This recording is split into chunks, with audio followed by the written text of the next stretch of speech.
Monologue 32, a Cosmology. The greater portion of the universe is unseen, so you perceive of only a fraction of all that is going on around you. There are things that no angel can convey to you, things that cannot be understood from a three-dimensional perspective, or even in four dimensions. There are life forms all around you, entire worlds that you simply cannot conceive of. And what I have given you so far is but a fraction of the truth. Already many who read up to this point are going to be confused. I can only communicate these cosmological truths at a very basic level, which are more analogy than fact.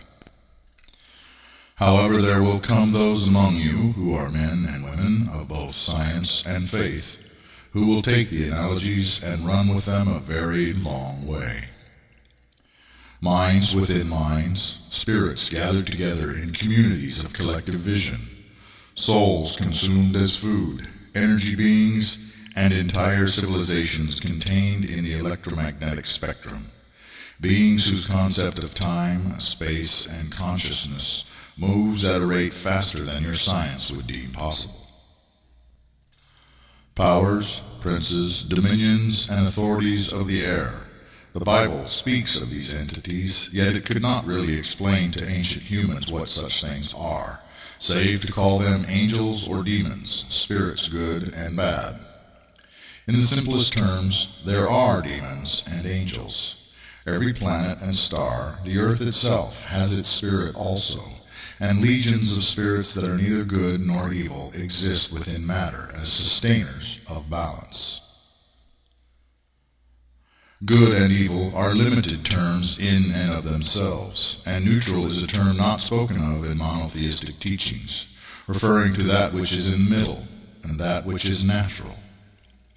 For humans there is not one hell, but several, as there is not one heaven, but levels ascending to the sun and beyond, in a purely metaphoric construct.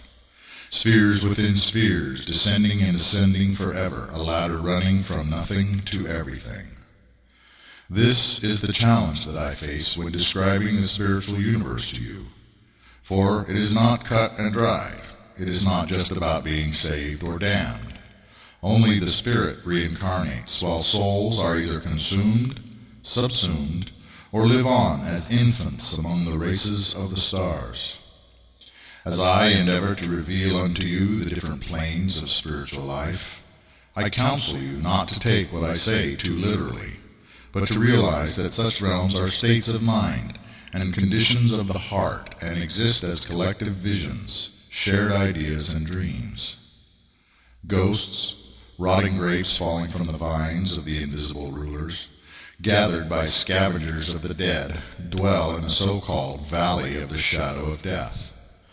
They are neither alive nor dead, but as dreams and nightmares, hiding from the light they fear and the predators of the nether darkness.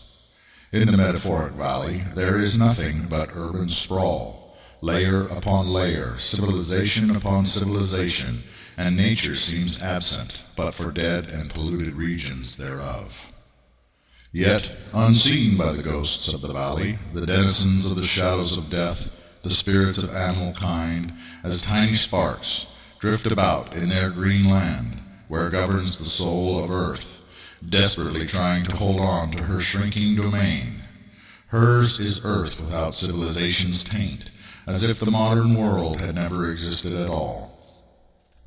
The realm, figuratively referred to by some as the happy hunting grounds, Avalon and Anwen, is getting smaller, while the valley of the shadows grows larger with each passing day. Gehenna and Elysium, the dark and light twins, or the realms of the world and of the earth, separated from each the other by a misty veil, limbo, but for the realm of union between them, where mankind dwells. Purgatory is the three as one realm. Beneath the valley and the green land, there are gradients of darkness descending from gloom to deepest black, crowded with the societies of the self-damned, their spirit souls coming and going from the world of men, even as the monstrous forms of demonic false gods, in the classic sense, hover as amorphous blobs with countless tentacles in their dark pits, savoring their endless banquets of bitter and naughty delights. The strongest demonic intelligence, the cruelest persona, with the mightiest ego, governs in the pits of woe. Above the wilderness of Babylon are gradients of light, with the lowest heaven, now called astral Babylon or Babylon of the sky, ever changing as the collective will and vision of mankind evolves.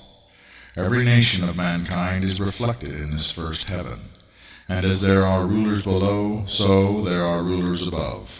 And as nations rise and fall, or go through social and spiritual changes, so the lowest heaven shifts and is altered in reflection.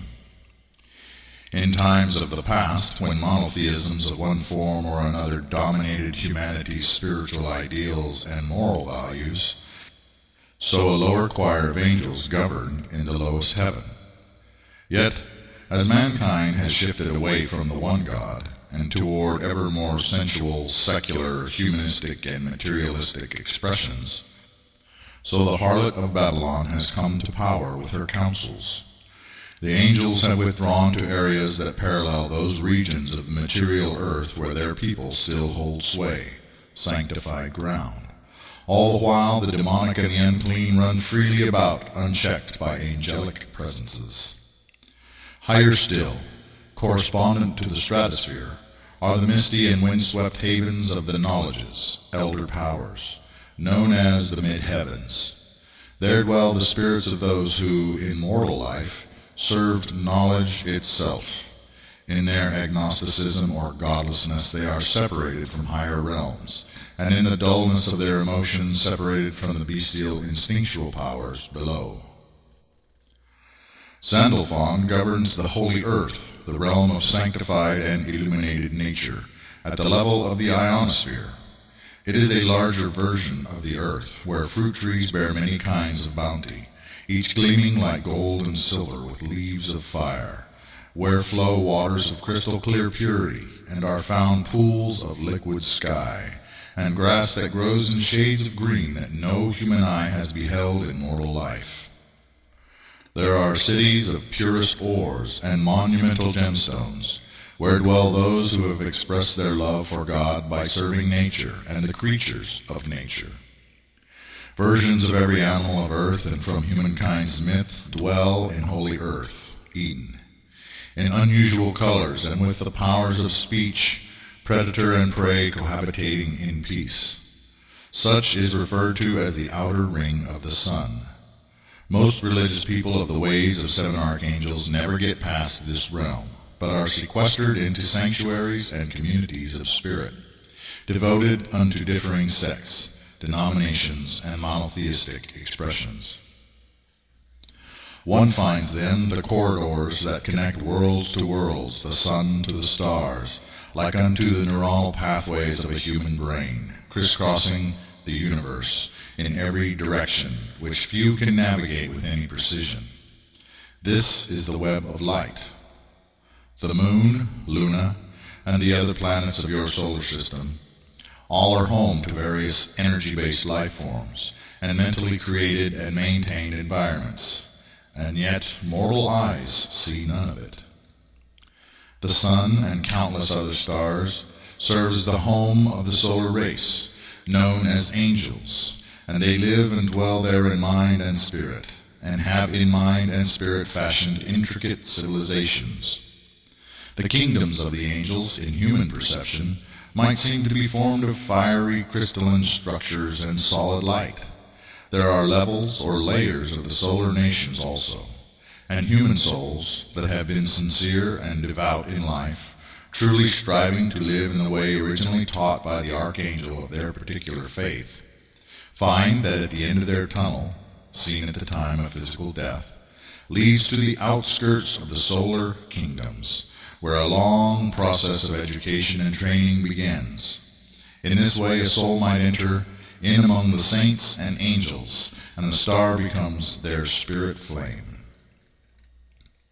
No soul, reaching Sandalphon's realm or the true solar kingdoms, ever sleeps in amnesia again, and it is always a matter of choice, usually taken by a human soul that longs for the things of earth, or to be of some assistance to other humans, to fall or return as a missionary.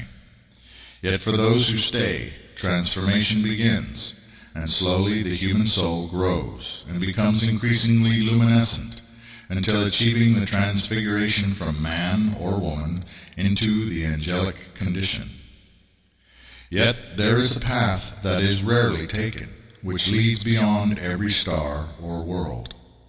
There will come a time when the earth dies, and with it will fall all the realms that are codependent, and even the angels shall retreat and seek their ascension as a species. Then shall that road that is rarely taken become the means of escape as the universe itself fades. However, the place where the narrow road leads frightens even the bravest, for very few have ever passed into the transuniversal realm and have returned to tell what lies beyond the final veil of creation. Those that have returned were compelled and were changed. From Michael came Sariel and Zadkiel. I, however, have come to open the way of spirit and truth, to gather my people for the great exodus, while still the time remains for a coherent transition into the transuniversal. Yet do not take so literally what has been stated in regards to cosmology. There are physical dimensions of space-time, and there are dimensions of consciousness, thoughts, and feeling. Heavens and hells ultimately exist within the mind and in the eye of the beholder, and are maintained by the beliefs of mankind and by the will of the strongest minds that govern such realms. Note 1. Cosmology is a reference to the design of the universe, and in matters of spirituality is a reference to the design or layout of the spiritual universe. See the diagram on page 540-541.